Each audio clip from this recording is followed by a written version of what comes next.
ನಮಸ್ಕಾರ ಸ್ನೇಹಿತರೆ. ರಾಜ್ಯ ಬಿಜೆಪಿಯಲ್ಲಿ ಏನೇನೋ ಆಗ್ತಾ ಇದೆ, ಏನೇನೋ ಯಾಕಾಗಿ ಆಗ್ತಾ ಇದೆ ಅನ್ನೋದೇ ಕುತೂಹಲ. ಅಂದ್ರೆ ದೊಡ್ಡ ದೊಡ್ಡ ತಲೆಗಳು ಉರುಳೋದಕ್ಕಿಂತ ಮೊದಲು ಈ ಸಿದ್ಧತೆಗಳೇನಾದ್ರೂ ನಡೀತಾ ಇದಾವ ಅನ್ನುವ ದೊಡ್ಡ ಗುಮಾನ. ಹಾಗೇನೇ ಇಲ್ಲಿ ಇದ್ದಕ್ಕಿದ್ದ ಹಾಗೆ ಬಿಜೆಪಿ ಉಸ್ತುವಾರಿ ನಾಯಕ ಪ್ರಧಾನ ಕಾರ್ಯದರ್ಶಿ ರಾಧಾ ಮೋಹನ್ ದಾಸ್ ಬೆಂಗಳೂರಿಗೆ ದೌಡಾಯಿಸಿ ಪಕ್ಷದಲ್ಲಿರುವ ಕದನ ನಿರತ ಗುಂಪುಗಳನ್ನು ಸಮಾಧಾನಿಸುವ ಯತ್ನಕ್ಕೆ ವಿದ್ಯುಕ್ತ ಚಾಲನೆಯನ್ನು ಕೊಟ್ಟರು. ಇವತ್ತು ಬಿಜೆಪಿ ಕಚೇರಿ ವಿದ್ಯಮಾನಗಳ ಕೇಂದ್ರ ಆಯಿತು. ಯಲಹಂಕ ಶಾಸಕ ವಿಶ್ವನಾಥ್ ದೌಡಾಯಿಸಿದ್ರು, ಹಾಗೆಯೇ ಸಂಸತ್ ಸದಸ್ಯ ಸುಧಾಕರ್ ದೌಡಾಯಿಸಿದ್ರು, ರೇಣುಕಾಚಾರ್ಯ ದೌಡಾಯಿಸಿದ್ರು. ಅವರೆಲ್ಲರ ಜೊತೆ ರಾಧಾ ಮೋಹನ್ ದಾಸ್ ಚರ್ಚೆ ನಡೆಸಿದ್ರು. ನಿಮ್ಮ ಜಗಳಗಳನ್ನ ಬಿಡಿ, ಹೈಕಮಾಂಡ್ ಸಂದೇಶದಿಂದ ನಾನು ಬಂದಿದ್ದೇನೆ ಅಂತ ವಾರ್ನ್ ಮಾಡಿದ್ರು. ನೀವು ಒಗ್ಗಟ್ಟಿಂದ ಹೋಗ್ಬೇಕು ಅಂತಂದ್ರು. ಇಲ್ಲದೆ ಹೋದ್ರೆ ನಾನು ಕ್ರಮ ಜರುಗಿಸಬೇಕಾಗತ್ತೆ ಅಂತ ಎಚ್ಚರಿಕೆಯ ಸಂದೇಶವನ್ನ ರವಾನೆ ಮಾಡಿದ್ರು. ಇದು ಒಂದ್ ಭಾಗ. ಮತ್ತೊಂದ್ ಕಡೆ ಇದೇ ಕುಮಾರಸ್ವಾಮಿ ಮತ್ತು ವಿಜೇಂದ್ರ ಅವರು ನಾಳೆ ಮಾತಾಡ್ತಾ ಇದ್ದಾರೆ. ಬಿಜೆಪಿ ಜೆಡಿಎಸ್ ಮೈತ್ರಿ ಗಟ್ಟಿಯಾಗುವ ಅಗತ್ಯ ಇದೆ ಎನ್ನುವ ಸಂದೇಶವನ್ನು ಕೂಡ ದೆಹಲಿಯಿಂದ ತಂದಿರುವ ಸುಳಿವನ್ನ ಇವತ್ತು ಕೊಟ್ಟರು. ಹಾಗಾದ್ರೆ ಬಿಜೆಪಿನಲ್ಲಿ ಏನೆಲ್ಲ ಆಗ್ತಾ ಇದೆ ಮತ್ತು ಯಾಕಾಗಿ ಹೀಗೆ ಆಗ್ತಾ ಇದೆ ಅನ್ನೋದ್ರ ಬಗ್ಗೆ ಇಂದಿನ ಮಾತು ಮಂಥನ. ಸ್ನೇಹಿತರೆ, ಸದಾನಂದ ಗೌಡ್ರ ಬಗ್ಗೆ ಹಿರಿಯರು ನಾನು ಮಾತಾಡೇ ಅಲ್ಲಲ್ಲ, ನನ್ನ ವಿತ್ ವಿಡಿಯೋ ಇದೆ, ಡಾಕ್ಯುಮೆಂಟ್ಸ್ ಇದೆ, ವಿತ್ ಡಾಕ್ಯುಮೆಂಟ್ಸ್ ಇದೆ. ಸದಾನಂದ ಗೌಡರು ಹಿರಿಯರು ಇವತ್ತು ಬಂದು ನಮಗೂ ಮತ್ತು ಸುಧಾಕರ್ನ ಪ್ರತ್ಯೇಕವಾಗಿ ಏನು ನಡೀತು ಅನ್ನೋದ್ರ ಬಗ್ಗೆನೂ ಕೇಳಿದ್ರು. ಮತ್ತು ಒಟ್ಟಾಗಿ ಕೂಡ ಕೂತ್ಕೊಂಡು ಹಿಂದೆ ಏನಾಗಿದೆಯೋ ಆ ಘಟನೆಗಳನ್ನು ಮರೆತು ಒಟ್ಟಾಗಿ ಹೋಗಬೇಕು ಅಂತ ಹೇಳಿದ್ರು. ಅದಕ್ಕೆ ನಾವು ಮೊನ್ನೆನೂ ಒಪ್ಕೊಂಡಿದ್ದೀವಿ. ಸ್ವಲ್ಪ ವ್ಯತ್ಯಾಸಗಳನ್ನೆಲ್ಲ ಕೂಡ ಹೊಟ್ಟೆಯಲ್ಲಿ ಇಟ್ಕೊಂಡು ಪಕ್ಷದ ಹಿತದೃಷ್ಟಿಯಿಂದ ನಾವೆಲ್ಲ ಕೂಡ ಒಂದು ಒಳ್ಳೆ ನಿರ್ಧಾರಗಳನ್ನ ತಗೋಬೇಕಾಗಿದೆ, ತಗೊಳ್ತೀವಿ.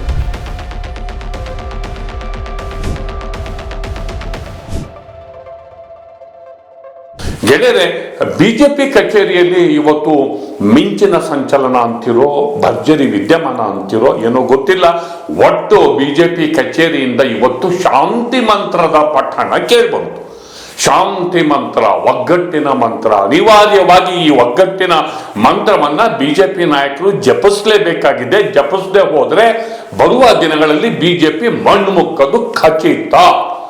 ಇದಕ್ಕೆ ಮುಖ್ಯವಾದ ಕಾರಣ ಬಿಜೆಪಿಯ ಹಿರಿಯ ನಾಯಕ, ರಾಜ್ಯ ಬಿಜೆಪಿಯ ಉಸ್ತುವಾರಿ ನಾಯಕ ರಾಧಾ ಮೋಹನ್ ದಾಸ್ ಅಗರ್ವಾಲ್ ವರಿಷ್ಠರ ಸಂದೇಶದೊಂದಿಗೆ ಬೆಂಗಳೂರಿಗೆ ದೌಡಾಯಿಸಿ ಕದನ ನಿರತ ಗುಂಪುಗಳನ್ನು ಕರೆಸಿ ಮಾತುಕತೆ ಪ್ರಕ್ರಿಯೆಗೆ ಚಾಲನೆಯನ್ನು ಕೊಟ್ಟರು. ವಿಶ್ವನಾಥ್ ಅವರು ಯಲಹಂಕ ಶಾಸಕರು ಅವ್ರ ಜೊತೆ ಚರ್ಚೆ ನಡೆಸಿದ್ರು. ಡಾಕ್ಟರ್ ಸುಧಾಕರ್ ಸಂಸತ್ ಸದಸ್ಯರು ಅವ್ರ ಜೊತೆ ಚರ್ಚೆ ನಡೆಸಿದ್ರು. ರೇಣುಕಾಚಾರ್ಯ ಅವ್ರ ಜೊತೆಗೂ ಕೂಡ ಚರ್ಚೆ ನಡೆಸಿದ್ರು. ವಾರ್ನಿಂಗ್ ಮಾಡಿದ್ರು. ಒಬ್ಬರಿಗೊಬ್ರು ಡಿಫರೆನ್ಸಸ್ ಅನ್ನ ಬಹಿರಂಗವಾಗಿ ಮಾತಾಡೋದು, ಪಕ್ಷಕ್ಕೆ ಧಕ್ಕೆ ಆಗೋದು, ಪಕ್ಷ ವಿರೋಧಿ ಕೃತ್ಯಗಳಲ್ಲಿ ತೊಡಗೋದು ನಾವು ಸಹಿಸಲ್ಲ. ಮತ್ತು ಅನಗತ್ಯವಾಗಿ ಗೊಂದಲ ಬೇಡ. ಡಿಫರೆನ್ಸಸ್ ಇದ್ರೆ ಕುಳಿತು ಮಾತಾಡಿ ಎಲ್ಲರೂ ಒಗ್ಗಟ್ಟಿಂದ ಹೋಗೋಣ, ಪಕ್ಷ ಕಟ್ಟೋಣ. ಈಗಿರುವ ಪರಿಸ್ಥಿತಿಯಲ್ಲಿ ಕಚ್ಚಟ ಆದ್ರೆ ಇನ್ನಷ್ಟು ಎಡವಟ್ಟಾಗುತ್ತೆ. ಇದು ಒಟ್ಟು ಚರ್ಚೆಯ ಸಾರಾಂಶ. ಈಗ ಆಲ್ರೆಡಿ ಅಡ್ಡ ಮತದಾನದ ಹೊಡೆತಕ್ಕೆ ಅಡ್ಡಡ್ಡ ಮಲಗಿರುವ ಬಿಜೆಪಿನಲ್ಲಿ ಅದ್ಯಾವುದೋ ಸದಾನಂದ ಗೌಡರ ಆಡಿಯೋವನ್ನು ಬಹಿರಂಗ ಆಗಿ ಅದೊಂದು ಬಹಿರಂಗ ಕಾಳಗಕ್ಕೆ ಕಾರಣ ಆಗಿ ಇನ್ನಷ್ಟು ಡ್ಯಾಮೇಜ್ ಆಗಿ ಇನ್ನೂ ಏನಾದರೂ ಮತ್ತೆ ಈ ಗೊಂದಲಗಳು ಮುಂದುವರೆದ್ರೆ ಪಕ್ಷ ತಲೆಗೆತ್ತದೇ ಕಷ್ಟ ಎನ್ನುವಂತಹ ಪರಿಸ್ಥಿತಿನಲ್ಲಿ ಅನಿವಾರ್ಯವಾಗಿ ವರಿಷ್ಠರ ಕಟ್ಟೆಚ್ಚರದ ಮೇರೆಗೆ ಅವರು ಬಂದು ಈ ಸಭೆಗಳನ್ನ ನಡೆಸಿದ್ರು. ಕೊನೆಗೂ ಅವರ ಆದೇಶವನ್ನ ಪಾಲಿಸ್ತೀವಿ ಅಂತ ವಿಶ್ವನಾಥ್, ಸುಧಾಕರ್ ಇಬ್ರು ಕೂಡ ಕದನ ವಿರಾಮವನ್ನ ಘೋಷಣೆ ಮಾಡಿದಂತಹ ಬೈಟ್ಸ್ ನಿಮ್ಮ ಮುಂದೆ ಪ್ಲೇ ಮಾಡ್ತಿದ್ದೀವಿ, ನೋಡಿ. ಇವತ್ತು ಬಂದು ನಮಗೂ ಮತ್ತು ಸುಧಾಕರ್ನ ಪ್ರತ್ಯೇಕವಾಗಿ ಏನು ನಡೀತು ಅನ್ನೋದ್ರ ಬಗ್ಗೆನೂ ಕೇಳಿದ್ರು. ಮತ್ತು ಒಟ್ಟಾಗಿ ಕೂಡ ಕೂತ್ಕೊಂಡು ಹಿಂದೆ ಏನಾಗಿದೆಯೋ ಆ ಘಟನೆಗಳನ್ನು ಮರೆತು ಒಟ್ಟಾಗಿ ಹೋಗಬೇಕು ಅಂತ ಹೇಳಿದ್ರು. ಅದಕ್ಕೆ ನಾವು ಮೊನ್ನೆನೂ ಒಪ್ಕೊಂಡಿದ್ದೀವಿ. ಈಗಲೂ ಕೂಡ ನಾವು ಏನು ಹಳೇದಿತ್ತೋ ಅವೆಲ್ಲವನ್ನು ಕೂಡ ಡಿಲೀಟ್ ಮಾಡಿಬಿಟ್ವಿ. ನಾವು ಅದು ಮೆಮೊರಿಯಲ್ಲೂ ಕೂಡ ಇರೋದಿಲ್ಲ ನಮಗೆ. ಸೊ ಮುಂದೆ ಬರ್ತಕ್ಕಂಥ ಸ್ಥಳೀಯ ಸಂಸ್ಥೆಗಳ ಚುನಾವಣೆಗಳಿರ್ಬೋದು, ರಾಜ್ಯದ ಚುನಾವಣೆಯನ್ನು ಗಮನದಲ್ಲಿಟ್ಕೊಂಡು ನಾವು ಆ ಭಾಗದಲ್ಲಿ ಚಿಕ್ಕಬಳ್ಳಾಪುರ ಲೋಕಸಭಾ ಕ್ಷೇತ್ರದಲ್ಲಿ ಕನಿಷ್ಠ ಒಂದು 4-5 MLAಗಳನ್ನು ಗೆಲ್ಲೋದಕ್ಕೆ ಜೊತೆಯಾಗಿ ಕೆಲಸ ಮಾಡಬೇಕು ಅನ್ನೋದು ಹೇಳಿದ್ದಾರೆ. ನನಗೂ ಕೂಡ ಅದು ನಾನು 4 ಎಲೆಕ್ಷನ್ಗಳಿಂದ ಕೂಡ ಅಲ್ಲಿ ಉಸ್ತುವಾರಿಯಾಗಿ ಕೆಲಸ ಮಾಡಿದಂಥನು. ಸೊ ನಾವು ಮತ್ತು ಸುಧಾಕರ್ ಅವರು ಜೊತೆಯಲ್ಲಿ ಸೇರಿ ಸೊ ಅಲ್ಲಿ ಸ್ಥಳೀಯ ಸಂಸ್ಥೆಗಳ ಚುನಾವಣೆ ಮತ್ತು ಮುಂದೆ ಬರ್ತಕ್ಕಂಥ ರಾಜ್ಯ ಚುನಾವಣೆಯಲ್ಲಿ ಕೂಡ ಒಟ್ಟಾಗಿ ಕೆಲಸ ಮಾಡ್ತೀವಿ. ಸೊ ಹಿಂದೆ ಏನು ಕೆಲವು ಅಚಾನಕ್ಕಾಗಿ ಕೆಲವು ಮಾತಾಡಿರ್ಬೋದು, ನಾವು ಮಾತಾಡೋದು ನಮ್ಮದು ಕೂಡ ತಪ್ಪುಗಳಿರ್ತವೆ. ಅವೆಲ್ಲವನ್ನು ಮರೆತು ಮುಂದೆ ಎಲ್ಲರನ್ನು ಒಟ್ಟಾಗಿ ತಗೊಂಡೋಗ್ಬೇಕು ಅಂತ ಹೇಳಿದ್ದಾರೆ. ನಾವಿಬ್ಬರು ಕೂಡ ಜೊತೆಯಲ್ಲಿ ಇದ್ಕೊಂಡು ಪಾರ್ಟಿ ಸಂಘಟನೆ ಮಾಡ್ತೀವಿ. ಯಾವ ರೀತಿ ನಮ್ಮ ಭಾಗದಲ್ಲಿ ಅನ್ಯೋನ್ಯವಾಗಿ, ಯಾವ ರೀತಿ ನಮ್ಮ ಭಾಗದಲ್ಲಿ ಭಾರತೀಯ ಜನತಾ ಪಕ್ಷವನ್ನು ಸದೃಢವಾಗಿ ಕಟ್ಟಬೇಕು, ಪರಸ್ಪರ ಏನೇ ಭಿನ್ನಾಭಿಪ್ರಾಯಗಳಿದ್ರೂ ಕೂಡ ಅದು ಪಕ್ಷದ ಮೇಲೆ ಅದು ಪ್ರಭಾವ ಆಗಬಾರ್ದು, ಪಕ್ಷಕ್ಕೆ ನಷ್ಟ ಆಗಬಾರ್ದು ಅಂತ ಹೇಳಿದ್ದಾರೆ. ಅದಕ್ಕೆ ನಾವು ಒಪ್ಪಿದ್ದೇವೆ. ಏನು ಸಣ್ಣ ಪುಟ್ಟ ಅಭಿಪ್ರಾಯಗಳು ಏನಿದ್ವು ಅವೆಲ್ಲ ಕೂಡ ಏನು ಹೇಳಬೇಕು ಅದೆಲ್ಲ ಹೇಳಿದ್ದೇವೆ. ಒಟ್ಟಾರೆಯಾಗಿ ನಾವೆಲ್ಲ ಕೂಡ ಪಕ್ಷದ ಒಂದು ಅಡಿಯಲ್ಲಿ ಪಕ್ಷಕ್ಕೆ ಯಾವುದೇ ರೀತಿ ನಷ್ಟ ಆಗದಂತೆ ಸದೃಢವಾಗಿ ನಮ್ಮ ಕಾರ್ಯಕ್ಷೇತ್ರದಲ್ಲಿ ಕಾರ್ಯವ್ಯಾಪ್ತಿಯಲ್ಲಿ ಹೇಗೆ ಸಂಘಟನೆ ಮಾಡಬೇಕು, ಹೇಗೆ ಪಕ್ಷವನ್ನು ಒಳ್ಳೆಯ ರೀತಿಯಲ್ಲಿ ಕಟ್ಟಬೇಕು ಅನ್ನುವಂಥದ್ರ ಬಗ್ಗೆ ಹೆಚ್ಚಿನ ಅಂಶಗಳು ಚರ್ಚೆ ಆಗಿದೆ. ಇವತ್ತು ಬೇಡಿಕೆ ಬೇಡಿಕೆನೂ ಇಲ್ಲ, ಕಂಪ್ಲೇಂಟ್ಸು ಇಲ್ಲ, ಅಂಥವೇನೂ ಇಲ್ಲ. It is a discussion between matured senior leaders ಅಷ್ಟೇ.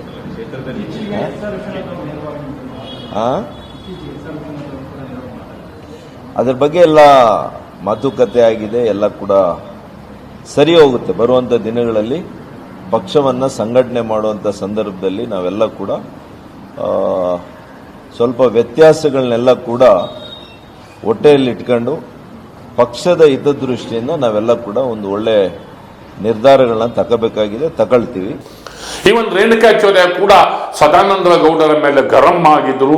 ಅವರು ಸದಾನಂದ ಗೌಡರು ವಿಜೇಂದ್ರ ಅವನ್ನ ಕಿಕ್ಔಟ್ ಮಾಡಬೇಕು ಅನ್ನುವಂತಹ ಸ್ಟೇಟ್ಮೆಂಟ್ ಅನ್ನ ಮಾಡಿದ್ದಾರೆ ಎನ್ನಲಾದಂತಹ ಆಡಿಯೋ ಲೀಕ್ ಆದ ಸಂದರ್ಭದಲ್ಲಿ ರೇಣುಕಾಚಾರ್ಯ ಅದಕ್ಕೆ ಆಕ್ರೋಶವನ್ನು ವ್ಯಕ್ತಪಡಿಸಿದ್ರು. ಅವರು ಕೂಡ ಹೇಳಿದ್ರು, ಇಲ್ಲ ನನಗೆ ಸದಾನಂದ ಗೌಡರ ಜೊತೆಗೆ ಯಾವುದೇ ಡಿಫ್ರೆನ್ಸಸ್ ಇಲ್ಲ, ಅವ್ರ ವಿರುದ್ಧ ಮಾತಾಡಿಲ್ಲ ಅಂತ ಹಿಂಗೆ ತೇಪೆ ಹಾಕ ಕೆಲಸ ಮಾಡಿದ್ರು. ಆ ಪ್ರತಿಕ್ರಿಯೆ ಕೂಡ ನೋಡೋಣ. ಸದಾನಂದ ಗೌಡ್ರ ಬಗ್ಗೆ ಹಿರಿಯರು, ನಾನು ಮಾತಾಡೇ ಅಲ್ಲಲ್ಲ, ನನ್ನ ವಿತ್ ವಿಡಿಯೋ ಡಾಕ್ಯುಮೆಂಟ್ಸ್ ಇದೆ, ವಿತ್ ಡಾಕ್ಯುಮೆಂಟ್ಸ್ ಇದೆ. ಸದಾನಂದ ಗೌಡರು ಹಿರಿಯರು, ಅವರು ಮಾಧ್ಯಮದಲ್ಲಿ ಮಾತಾಡಿದ್ದು ನಾನು ಕೇಳಿಲ್ಲ, ನೋಡಿಲ್ಲ. ಸದಾನಂದ ಗೌಡ್ರ ಬಗ್ಗೆ ಮಾತಾಡೇ ಇಲ್ಲ. ಮಾಧ್ಯಮ ಇದು ವಿತ್ ರೆಕಾರ್ಡ್ಸ್ ಇದೆ, ಅಂತಕ್ಕೆ ಮೀಡಿಯಾ ರೆಕಾರ್ಡ್ಸ್ ಇದೆ. ನಾನು ಮಾತಾಡಿರೋದು ವಿತ್ ಬೈಟ್ ಇದೆ. ನಾನು ಎಲ್ಲೂ ಮಾತಾಡಿಲ್ಲ ಸದಾನಂದ ಗೌಡ್ರ ವಿರುದ್ಧ. ಇದನ್ನ ಆರ್ಕೆ ಉತ್ತರ ಅಲ್ಲ ಅಥವಾ ಬೇರೆ ಯಾವುದೂ ಇಲ್ಲ. ನನ್ನ ವಿತ್ ಡಾಕ್ಯುಮೆಂಟ್ಸ್ ಇದೆ. ನಾನು ಏನೂ ಮಾತಾಡಿಲ್ಲ ಸದಾನಂದ ವಿರುದ್ಧ. ಆಡಿಯೋ ಬಂದಂತ ಸಂದರ್ಭದಲ್ಲಿ ಸದಾನಂದ ಗೌಡ್ರದ್ದು ಅಂತ ಹೇಳಲಾಗಿರುವಂತಹ ಆರೋಪಿತ ಆಡಿಯೋ ಬಂದಾಗ ತಾಕತ್ತಿದ್ರೆ ವಿಜೇಂದ್ರರನ್ನ ಕಿತ್ತು ಬಿಸಾಡಿ.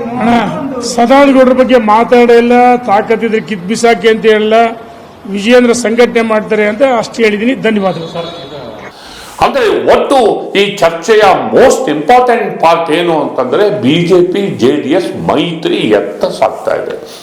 ಬಿಬಿಎಂಪಿ ಚುನಾವಣೆಗಳಲ್ಲಿ ಏನ್ ಮಾಡಬೇಕು ಮತ್ತು ಅದರ ಆಚೆನೂ ಈ ಮೈತ್ರಿ ವರ್ಕೌಟ್ ಆಗೋ ತರ ಮಾಡೋದಕ್ಕೆ ಏನ್ ಮಾಡಬೇಕು.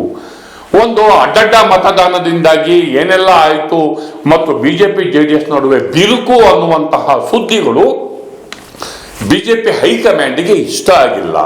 ಈ ಮೈತ್ರಿ ಹೈಕಮಾಂಡ್ಗೆ ಬೇಕಾಗಿದೆ. ಆಗ ಸ್ಥಳೀಯ ನಾಯಕರು ವಿಜೇಂದ್ರ ಮತ್ತಿತರಿಗೆ ಇದು ಬೇಕಾಗಿಲ್ಲ. ಹೀಗಾಗಿ ಇಲ್ಲ, ಇದನ್ನ ಸರಿಪಡಿಸೋದಕ್ಕೆ ರಾಧಾ ಮೋಹನ್ ದಾಸ್ ಅಗರ್ವಾಲ್ ಪ್ರಯತ್ನ ನಡೆಸಿದ್ದಾರೆ. ನಾಳೆ ಬಿಜೆಪಿ ಅಧ್ಯಕ್ಷರ ಜೊತೆ ಕುಮಾರಸ್ವಾಮಿ ಅವರ ಚರ್ಚೆ ನಡೆಯುತ್ತಂತೆ.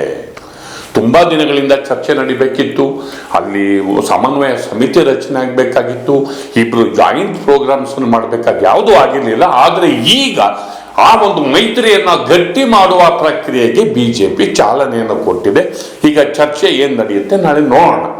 ಒಟ್ಟಾರೆ ಈ ಡೆವಲಪ್ಮೆಂಟ್ಸು ವೆರಿ ಇಂಟ್ರೆಸ್ಟಿಂಗ್ ಅಂತ ನನಗಂತೂ ಅನ್ನಿಸ್ತಾ ಇದೆ. ಯಾಕೆ ಅಂತಂದ್ರೆ ಏನಾದರೂ ಮೇಜರ್ ಡೆವಲಪ್ಮೆಂಟು ಅಥವಾ ಯಾರ್ದಾದ್ರೂ ತಲೆಗಳು ಉರುಳಕ್ಕಿಂತ ಮೊದಲು ಈ ಸದ್ಯತೆ ಏನಾದರೂ ಆಗ್ತಾ ಇದೆಯಾ ಅನ್ನುವ ಗುಮಾನಿ ಕೂಡ ಬರ್ತಾ ಇದೆ.